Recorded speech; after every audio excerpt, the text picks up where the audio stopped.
So hello guys, কেমন আছেন সবাই? সো বন্ধুরা, আমি চলে এসেছি একটু গম ক্ষেতের মধ্যে গম দেখতে। অনেক দিন পর আসলাম আর ফাইনালি গম খেতে এসে দেখছি ভাই, সেই সময় দেখে গেছিলাম যে গমের কিন্তু দানা কিন্তু বেরোয়নি।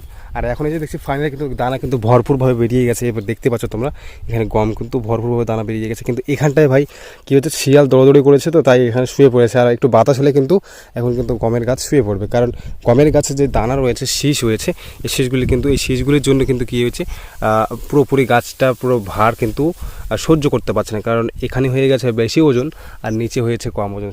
সেই কারণে কিন্তু কী হচ্ছে যে এটা কিন্তু তার ওজনটি না নিতে পারে, গাছে একটু অল্পতে বাতাস হলে বা হাওয়া হলে এবার গাছ শুয়ে পড়ে, ঠিক আছে। সো যাই হোক, আমার গম দেখা প্রায় কমপ্লিট। তো আমার মনে পড়লো শেষের দিকে যে একটু ব্লগ বানাই। সো এখন যে দেখতে পাচ্ছ, এখানে আমার শ্যুট আর কি করছি আর কি ভিডিওটি। সো এখানে দেখতে পাচ্ছি এটা গম ক্ষেত। আমাদের ওইদিকে আরও 3টে জমি রয়েছে, ওই দিক থেকে ঘুরে এসেছি, আমি আর যাবো না ওইদিকে, এখান থেকে দেখে আমি চলে যাবো। সো এগুলো দেখতে পাচ্ছি, এগুলো কিন্তু আমাদের জমি হয়, আমাদেরই গম হয়, ঠিক আছে। এখান থেকে আমাদের 3টে জমি রয়েছে, ওই নিচের জমিটাও হয়। আর এগুলো যে শস্য রয়েছে, শস্য কিন্তু অন্য লোকের। সো এবার কিন্তু গম ক্ষেতের কিন্তু ক্ষেত যে হয়েছে, মানে গম যে রয়েছে, গম চাষ কিন্তু খুবই সুন্দর হয়েছে, খুব ভালো হয়েছে, ঠিক আছে। আর এইদিকে শস্য, এই শস্য যদি আমি ফাটাই তোমাদেরকে দেখাতে চাই, এই শস্য এটা এখানে যদি ফাটাই তো শস্য বেরোবে, দেখবে।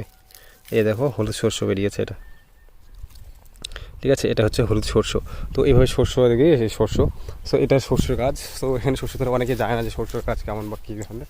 তো আমি আপনাদের শস্যের গাছ দেখিয়ে দিলাম। সো দেখতে পারলে।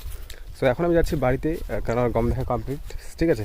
তো আমি ভাবলাম যে 1 মিনিটের ব্লগ বানিয়ে ফেলি, তো বানালাম আর কি। যদি ভালো লাগে অবশ্যই লাইক করে ভাইকে সাপোর্ট করবেন নতুন নতুন ভিডিও পাওয়ার জন্য।